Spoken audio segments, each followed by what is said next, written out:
welcome along to your Monday edition of the TII podcast. My name is Craig Dennett and I'm your host this evening after what was another very disappointing weekend for Rangers and to be a Rangers fan. I'm joined tonight by Gavin Kelly to mull over everything. How you doing, Gavin? I'm going to say very good, thanks, Craig. I'm lying. I think we've all been better. I'm also joined by Kai Watson for his debut tonight. He's having some webcam issues, so we're just going to go voice only on Kai for tonight. But how you doing, Kai? I mean, had better weekends and had better Mondays, to be honest, mate, but we go on. Yeah, we do. There's plenty to get stuck into, I guess. Tonight, there's a wee bit of a look back on how we're feeling 24 hours, 36 hours on from the game yesterday. There's a look ahead to what's to come in this next 5-6 days as we kind of round off this side of the season before the World Cup break. There's a look at what we think should happen with the manager, what we think the board will do with the manager, what the potential blocks are that we can see for why the board would not take action at this stage, and who potential replacements could be as well. We might even touch on that one. Gavin, I'm going to come to you first of all. Looking back on yesterday's performance, I don't think I've seen a first half quite like that from ourselves. A complete dominance and then a wonder strike effectively, and we're 1-0 down. Second half was much different. None at the point we really looked like scoring at all. Really, what did you make of the performance overall? Not really going into the detail of it, but the performance overall.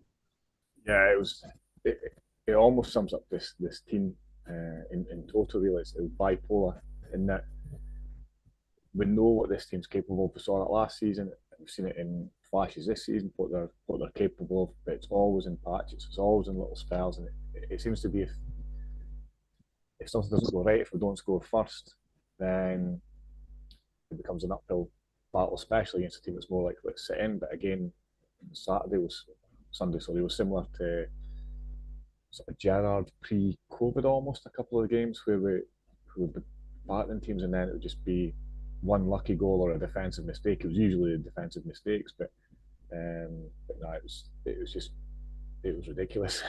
The whole game. I mean, the numbers are, I'm sure they were covered yesterday, but the numbers are just nuts in terms of like the number of attempts we had, and especially in the first half, how we didn't score, and then the goal that we lost as well. I mean, there's 3 or 4, probably more than that, different occasions when we should have done better, and it was just a comedy of errors that led to what was an incredible strike. But it was just kind of sums us up just now. The whole 90 minutes, too little, too late.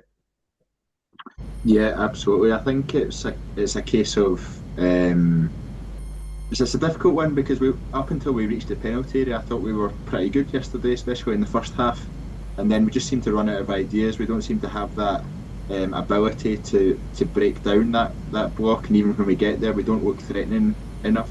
And we're still chucking too many crosses into the box. Although, to be fair, for the first 15 minutes, I thought we'd been practicing our crossing for a wee bit.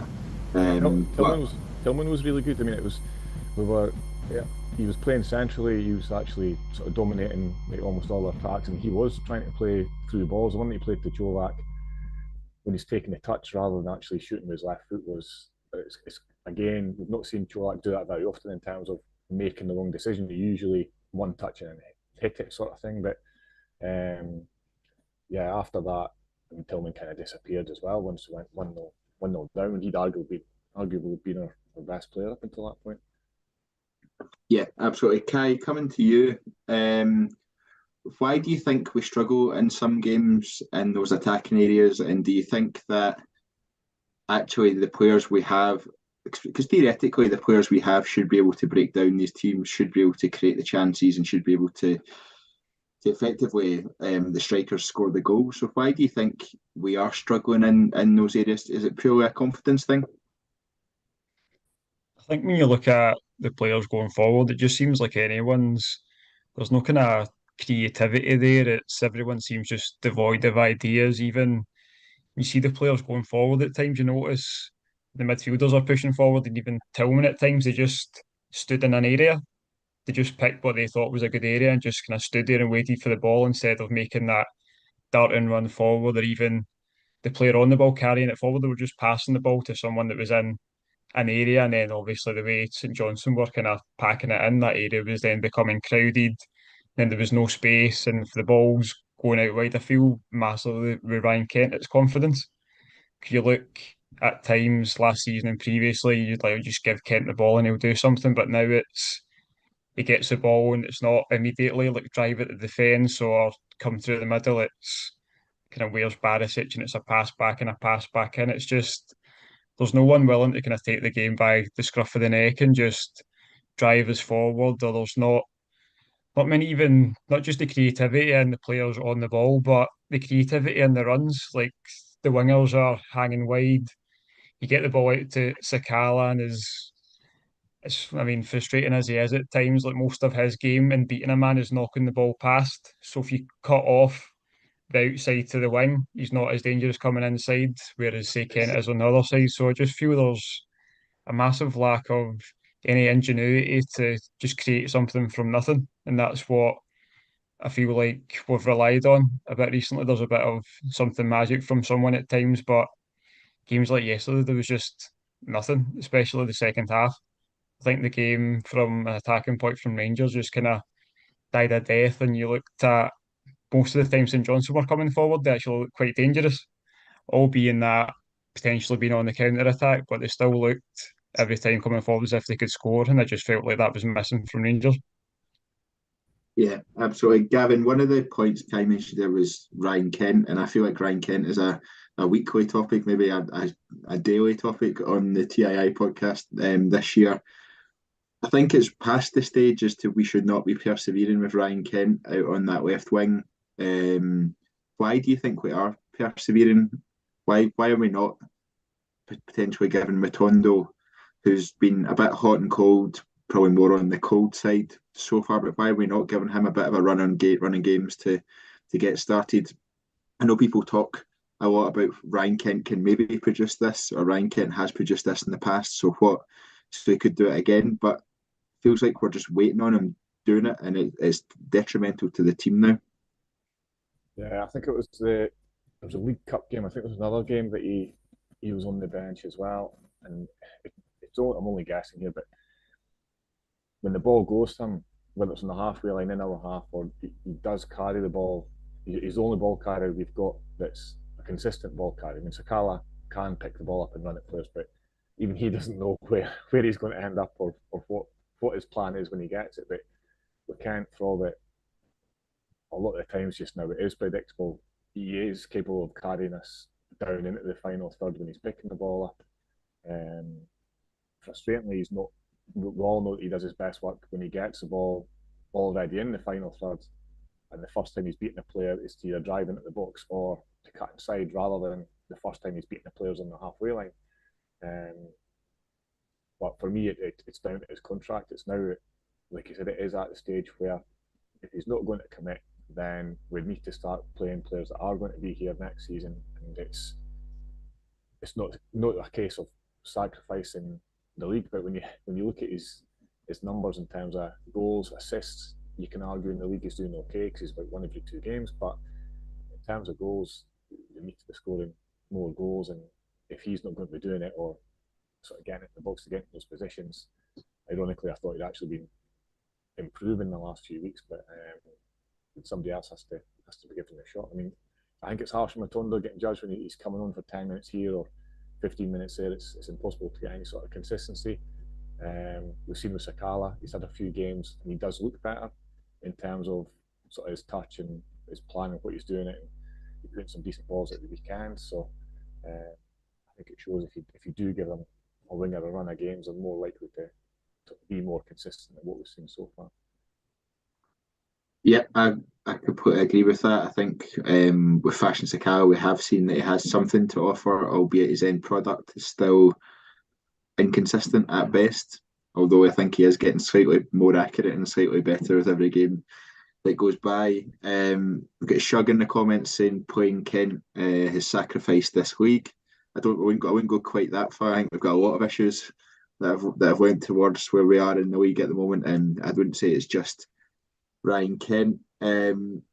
Kai, we saw after the game yesterday, some of the fans, I think it was the Union Bears, I might be mistaken in that one, stayed behind and waited for the players to come out, had a bit of a go. James Tavernier was there and kind of standing listening. He always seems to be the one, he gets a lot of stick for not fronting up to TV interviews, but he always seems to be the one that goes to the fans and stands and listens. Um, what did you make of that whole situation? Do you think it's just an ultimate frustration and the fans don't feel their voice is being heard by anyone from the board to the manager to the players to anyone? I think you've got to feel kind of sorry for Tav at that point, but I think massive respect that he stands and takes it. Like at the end of the day, as much as we love football and football is life, like it's his job. Do you know what I mean? Like no one would like going to work and at the end of a shift, you're standing outside and you're getting abuse shouted at you or the criticism. So I think you've got to respect him for kind of taking that. But I think it does just boil down to the frustration from performances, frustration from obviously the lack of investment. We don't know, a lot of fans don't know where the money is, what money is there.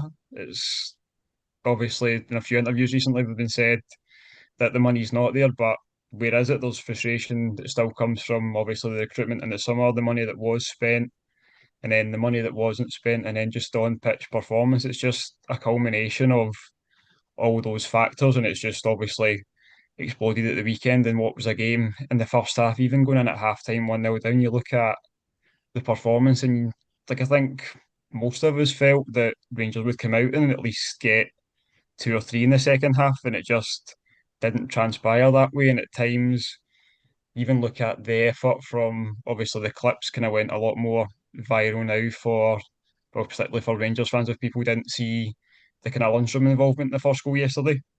I think it's small moments like that that just add to the frustration of a general performance. And you look at that, and then I think Tav was obviously the man to take it. And again, like I say, you've got to respect that, but it is just this. I think it just finally boiled over to a point for fans yesterday. So we've got to that stage. We're now 7 points behind. Fans have kind of wanted a change in manager for weeks now.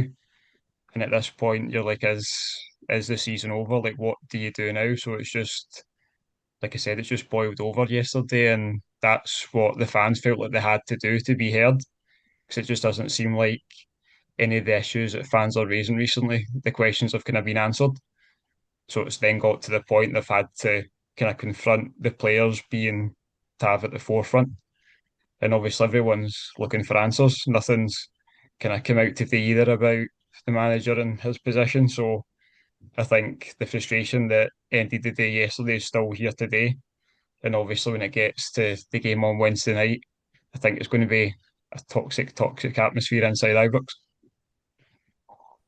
Yeah, Gav, I think I came out after the Livingston game and said enough is enough. I think I was pretty willing to look at the stats and pretty willing to give him a chance and number of injuries and all that sort of stuff up until that point. But I felt like Livingston Ibrox was just symptomatic of all the issues that we were facing. And actually, it didn't really matter who was on the pitch for us. We were just facing the same issues time and time again. And that to me struck more at the setup or the formation or the tactics we were being asked to play.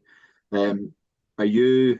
I think you were one of the last defenders of Giovanni Van Bronckhorst. You may have just been stirring it and within the group chat. But where do you stand on Giovanni Van Bronckhorst? Are you with everyone else and that he has to go?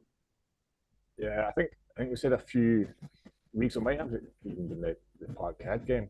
I always said when we started getting more injuries, if we were within 5 points coming the World Cup, then that was tolerable in terms of the guys that got missing. Because it's we look at the weekend again, and he turns to his bench and he's got Stephen Davis and Scott Arfield to bring on to change a game and to insert a bit of pace and urgency and sort of drive into the game. And that's when the 11 that he's got on the pitch, and everybody agreed on Sunday, sorry, that was the best team. That was a team to pick. Some maybe said put Sands in the defence instead of King, but there weren't many changes that people wanted to make.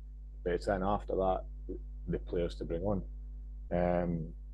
For me, it's positioned untenable because of the atmosphere around the club.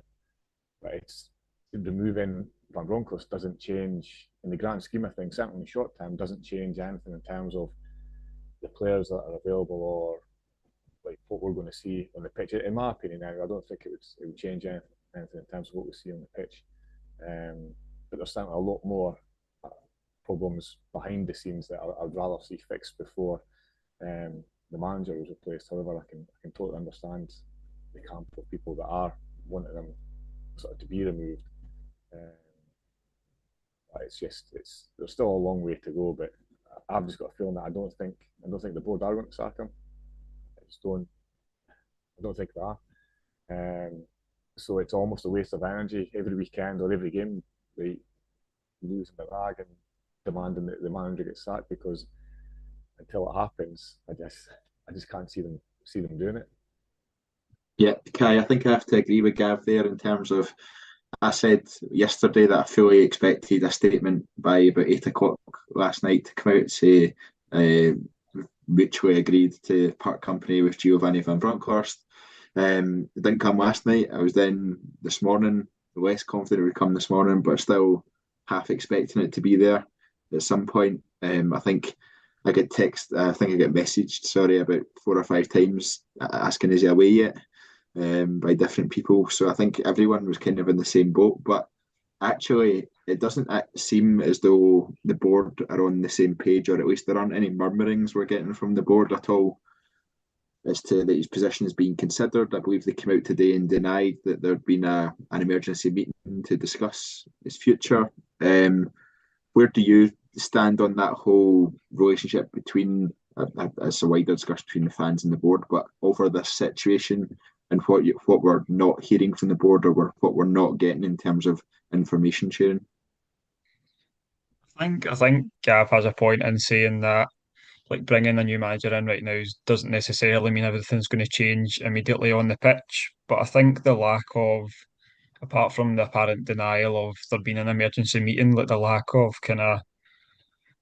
any kind of communication from the board shows that disconnect. And I mean, if anyone was on Twitter yesterday, you'd see that anyone that was kind of like defending Gio at that point was just over it. I think fans are just kind of over the lack of any form of play style. Just like the comments in the post-match interview, like it was quoted as saying it is what it is at the moment, which I don't know how you kind of defend that kind of attitude coming out after that performance. You're now 7 points behind your rivals. You know, there's obviously rumours online. Like he must be aware of the kind of dissatisfaction from fans and the kind of noise online, and to just come out and for your statement to be it is what it is at the moment. It seems like such a damning kind of statement at the time, It as almost if sounds like he's defeated, doesn't it? But he's almost sounds like he's.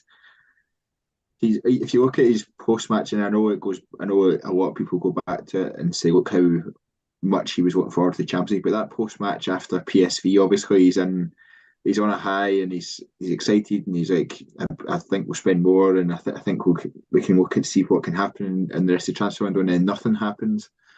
And it's almost from that point it just starts sinking down and down and down in terms of his motivation. I mean, I've never been someone to watch Giovanni Van Bronckhorst press conference because I find them really uninspiring, and I don't really what he says doesn't get me really up for a game, or it doesn't make me excited about a game.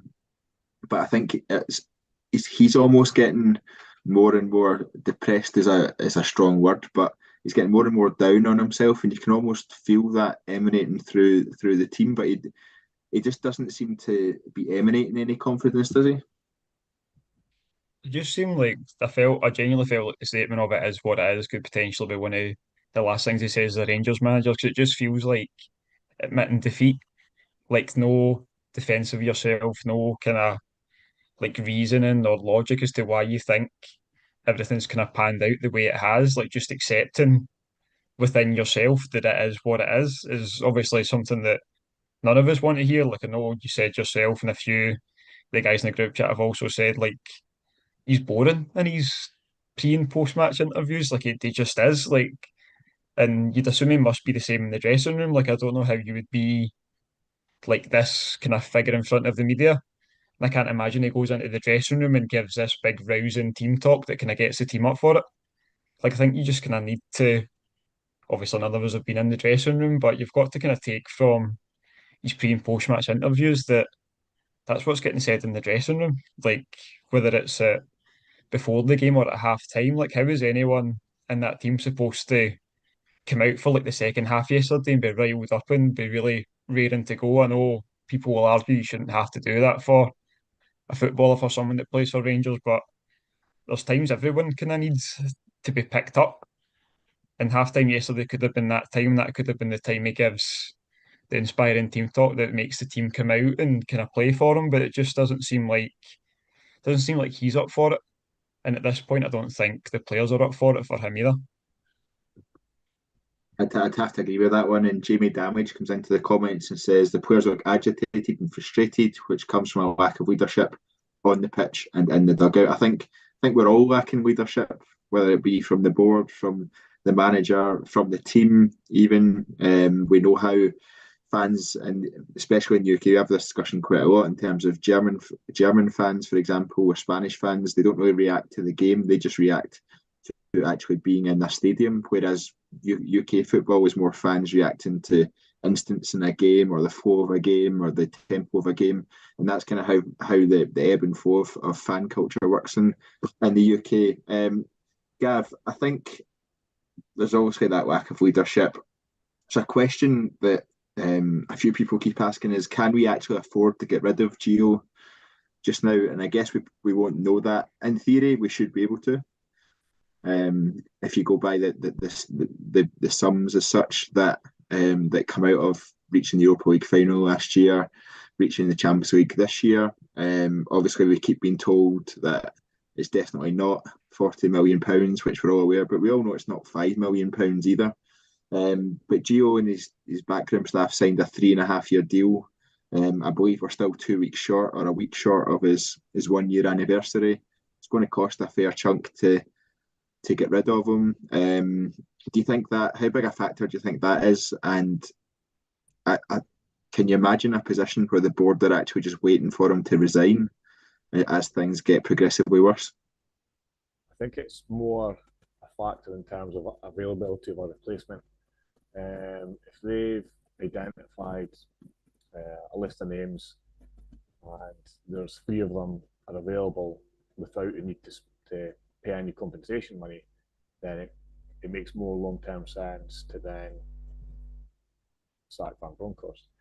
If the person they want is still under contract, then you'd be paying to get rid of Van Bronckhorst, then you'd be paying to get somebody new in, which is then obviously something that we know what this board's like. They're not going to want to do that, but it depends on how much they look at the money that we got in for Gerrard, and then we've managed to get Van Bronckhorst in for free. Would they then go, well, the cost neutral if we then because we'd get more money for Gerrard than it would cost to get rid of Van Bronckhorst, for example. And you would like to think that'll not come out of a playing budget or anything like that. That'll be a separate sort of funding source. So whether they look at that and see that a potential replacement's available for free, other than wages, and to look at it and go, well, we managed to make, what was it, 4 or 5 million from Gerrard going to Villa, and then can't imagine it costing any more than that to pay off Van Bronckhorst. And again, it's down to the board, and is he hitting his markers in terms of what you're supposed to achieve at the start of the season, and is the want there for them to actually pull the trigger? Yeah, I have to agree. Just to round off this part of the show, and we'll go on to the Rangers Hearts game in a few minutes. We'll come to Ross Wilson before we even go on to Rangers Hearts game. But Gav and Kai, I'm going to throw a couple of names at you one by one, and just a simple yes or no answer. So, Gav, coming to you first. Will we get rid of Gio before the World Cup break? No. Kai? No. No. Will we get rid of Gio before the end of the World Cup break? Come to you first, Kai, on that one.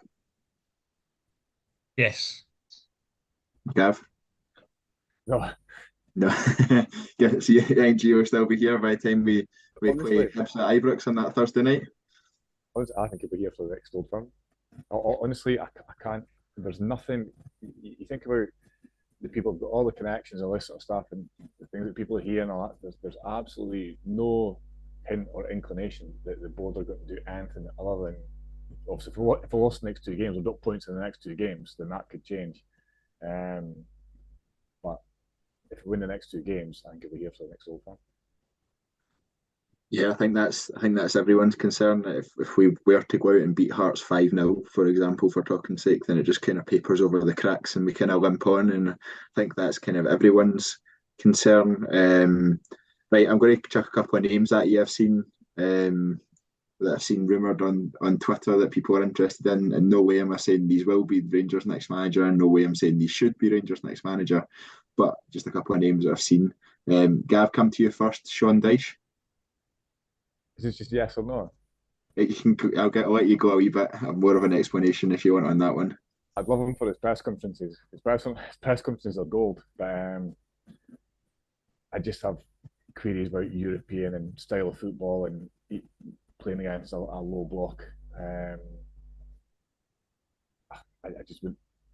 I can see it. I think we know from his time with Burnley in the Championship that he can get a team to play attacking football, but the Championship it's end to end. It's not teams sitting in. It's a totally different type of football. After sort of Warburton or Pedro, I would have taken him in a heartbeat, but I don't think he's the right manager at this moment in time. Yeah, I think one thing I guaranteed with him is effort, and I think that's one of the key things people are crying out for as well. And I don't think anyone would shirk an effort or any challenge if Sean Dyche was their manager. But Kai, how about Sean Dyche for you? I think kind of the same as Gav. I feel with the style of football, I feel like he'd be good for the player coming in just now.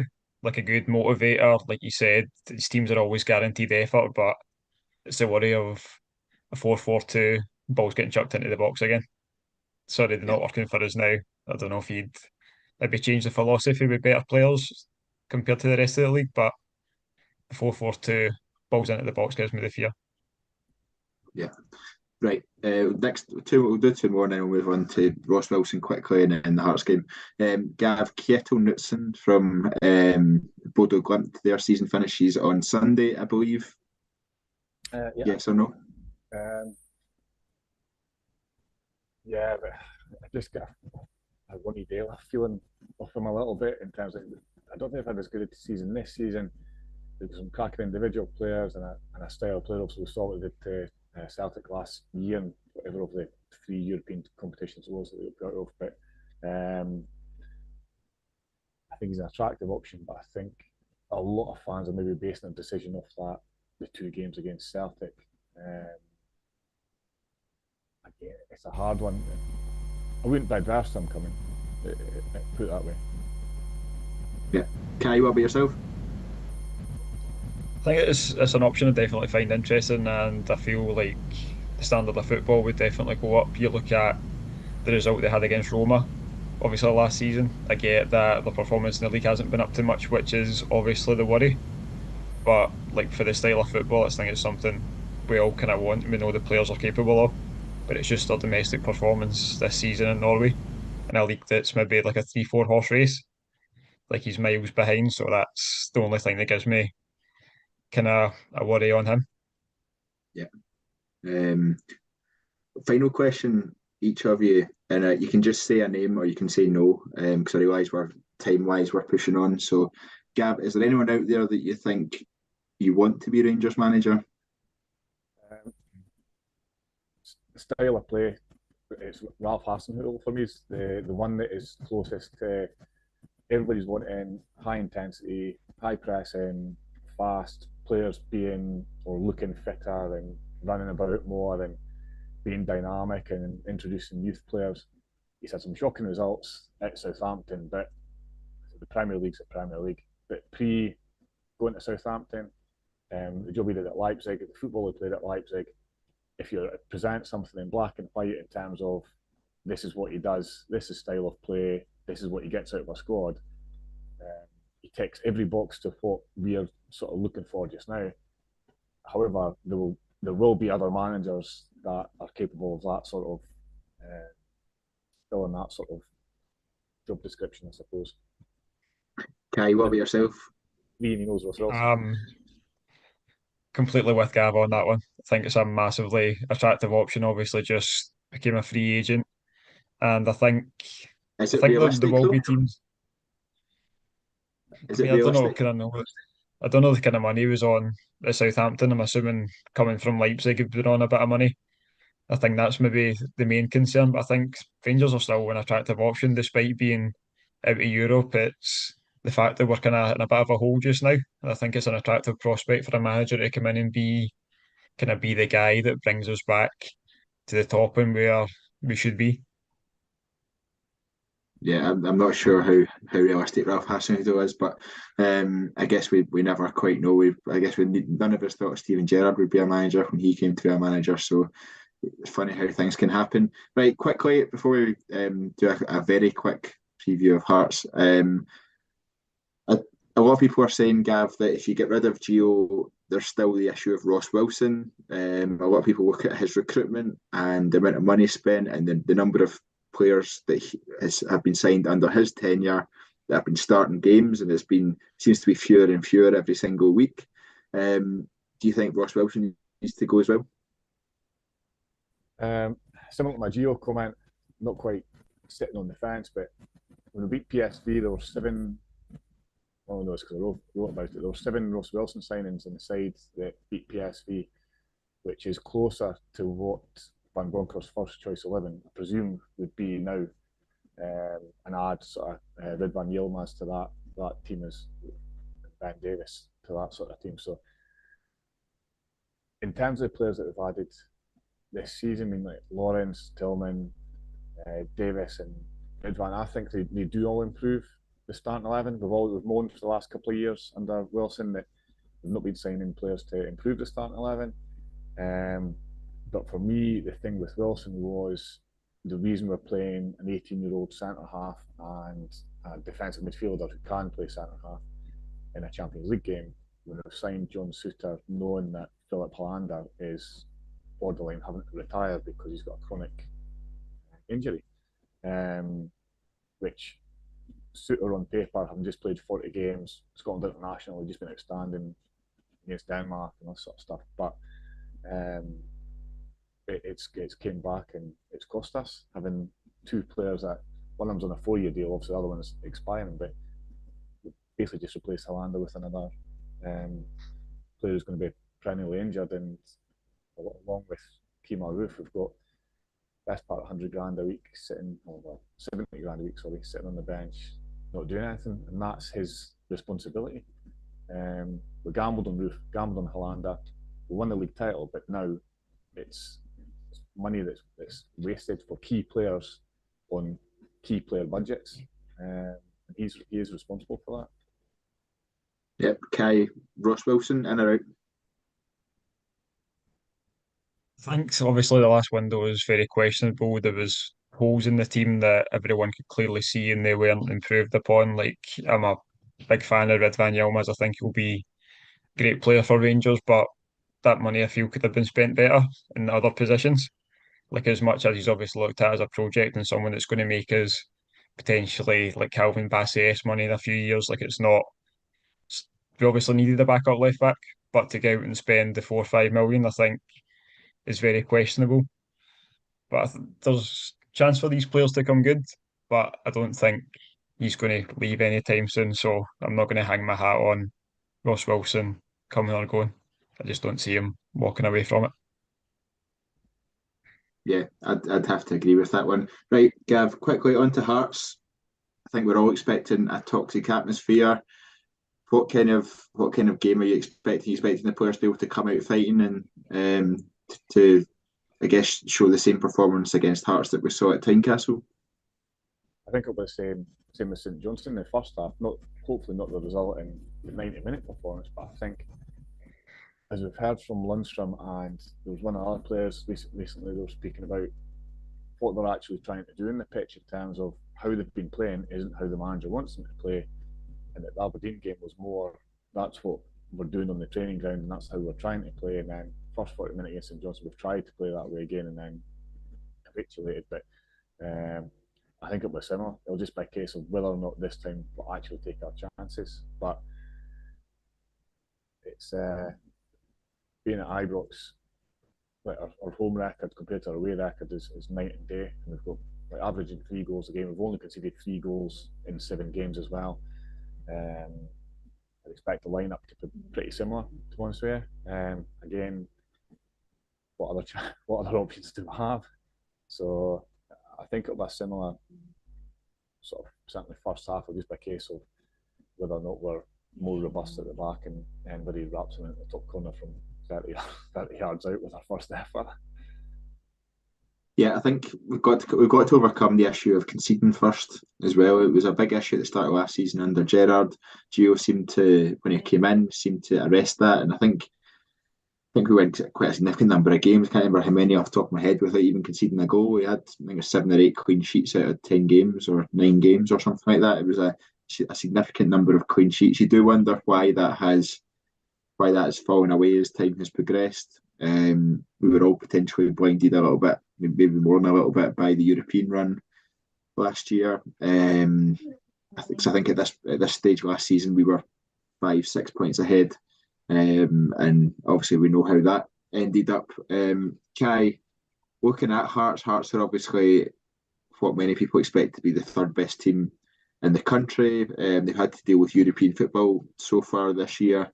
They put up quite a solid challenge to Celtic a couple of weeks ago, obviously in that 4-3 game.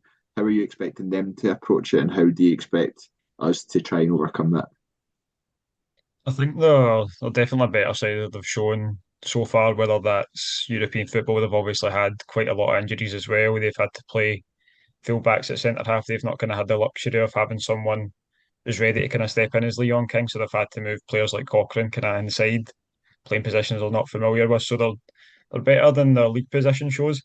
But I feel exactly like Gaz said. I think Rangers are going to come out kind of flying the same way they've done against St Johnstone. It's just whether you get that first goal. You get the first goal, you potentially settle any kind of toxicity in the crowd.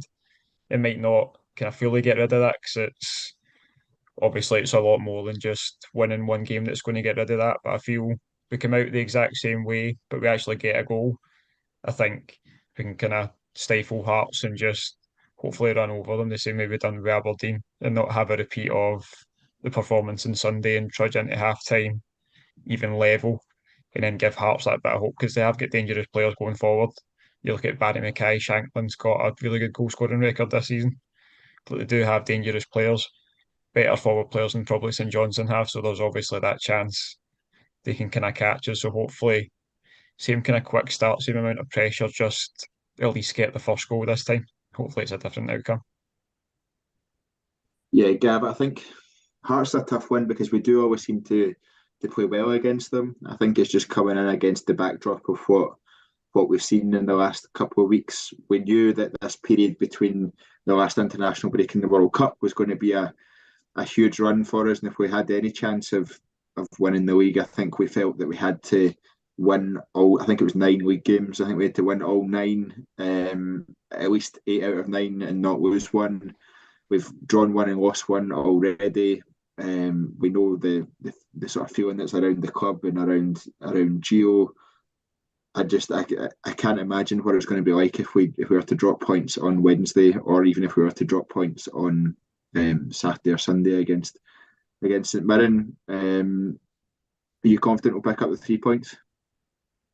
I think we will against Hearts because of the way that Hearts play, and it's at Ibrox. For whatever reason, we seem to be able to less predictable at Ibrox, and Hearts aren't going to sit in and defend. It's not natural for them in terms of the players that they've got. They will be more open, not as open as Aberdeen. They won't make that mistake, but they'll have a good balance. It's just a case how good we are in transition and actually make the most of the opportunities we'll have to get behind them. Yeah.